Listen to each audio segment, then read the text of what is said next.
Hello guys, you are most welcome to my YouTube channel. In this video we will see the topic called input tax credit, that is ITC in GST. In this video we will see what is the meaning of ITC and what are the eligible condition to be claimed for ITC. So अगर आप channel पे नए हो तो video को like कर देना and channel को सब्सक्राइब कर देना एंड बेल आइकन को क्लिक कर देना। तो वीडियो स्टार्ट करते हैं। What is input tax credit, that is ITC? Input tax credit means reducing the tax paid on input from the tax to be paid on output. First, input tax credit means reducing the tax paid on input जब हम लोग माल को purchase करते तभी tax पे करते हैं, वो अब रिड्यूस होएगा from the tax to be paid on output. एक एग्जांपल के थ्रू समझते हैं। For example, you are a manufacturer. Tax payable on output, that is final product, is 450. आपको टोटल फाइनल प्रोडक्ट पे टैक्स कितना पे करना? 450. बट आपने टैक्स पेड ऑन इनपुट, जब माल रॉ मटेरियल परचेज किया तभी टैक्स पे किया 300. अब गवर्नमेंट क्या बोलती है? You can claim input credit of ₹300 and you only need to deposit 150 in tax, meaning you have to pay 450 as tax to the government. Government is saying first you minus tax which is paid on input जब हम purchase कर रहे थे। कितना हो गया? 150। Government बोलती है अब आप हम लोग को 150 टैक्स पे करो। डैट मीन्स गवर्नमेंट आपको इनपुट जब हम लोग माल परचेज कर रहे थे तब उसका क्या दे रही? क्रेडिट दे रही है। तो इसलिए टॉपिक का नाम क्या है? Input tax credit. बट आपको क्या लगता है गवर्नमेंट सबको देगी क्या? तो इसलिए देखते हैं what is the eligibility for claiming the ITC. So friends, eligibility for claiming ITC, first condition registration under GST। जो ITC क्लेम कर रहा है वो पर्सन फर्स्ट रजिस्टर रहना चाहिए अंडर GST।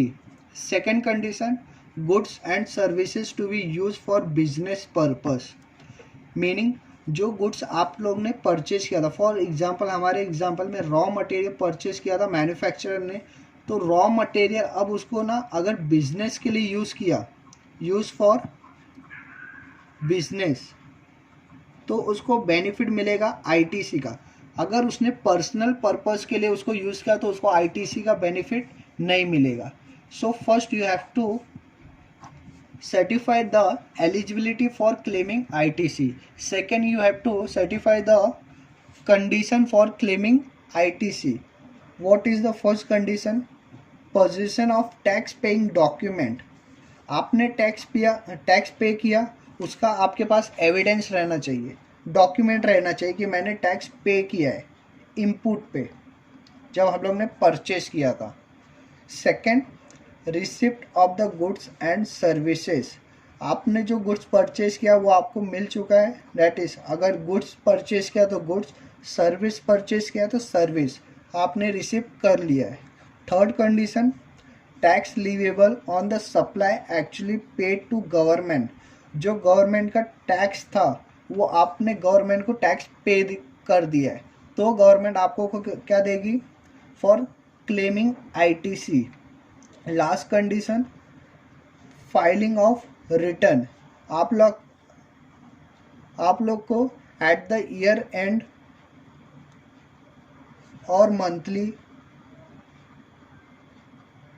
और क्वार्टरली आप लोग को रिटर्न फाइल करना पड़ता है। आप लोग मतलब मैन्युफैक्चरर को रिटर्न फाइल करना पड़ता है।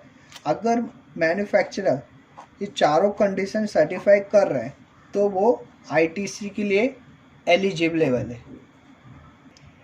सो गाइस, एक एग्जांपल के थ्रू मैं आपको आज समझाऊंगा what is the benefit of GST for the consumer.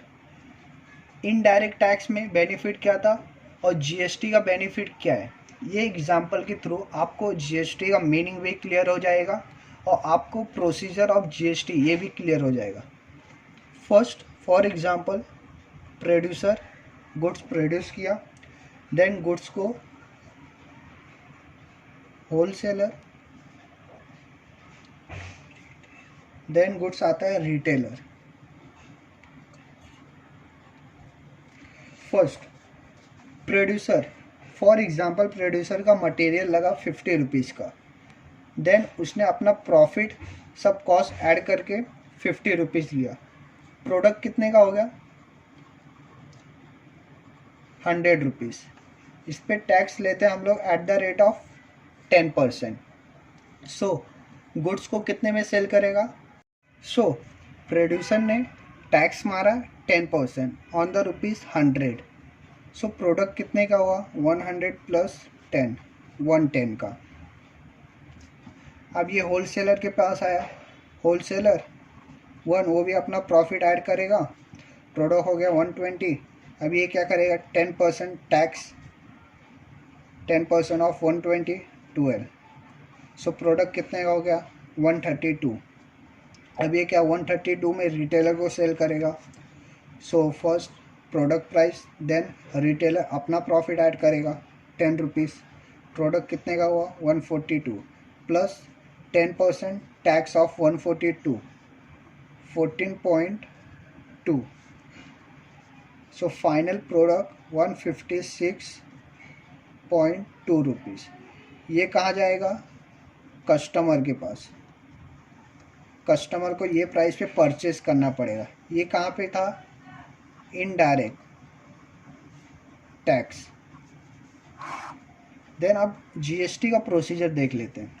GST में क्या होगा, फॉर एग्जांपल 50 रुपीज़ का raw material and 50 rupees profit add किया प्रोड्यूसर ने। सो प्रोडक्ट हो गया 100 रुपीज़। देन जो GST at the rate of 10% ये इसके ऊपर अप्लाई होगा जो हम लोग ने प्रॉफिट लिया है। सो 50 का 10% 5 रुपीज़।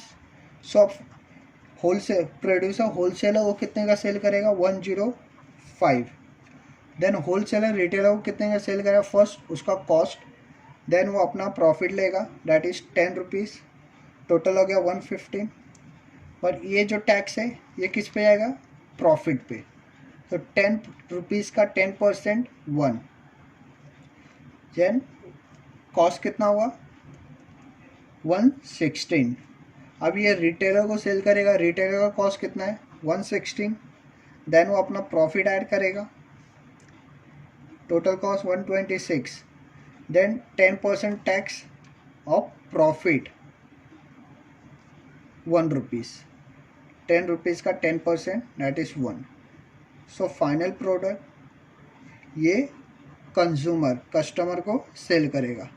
सो आप लोग ने देखा इनडायरेक्ट टैक्स में फाइनल प्रोडक्ट 156.2 का हो गया था, but in GST final product कितने का है 127। सो ये दोनों में डिफरेंस यही था, इसका बेनिफिट डायरेक्ट किसको जाता है कस्टमर को जाता है।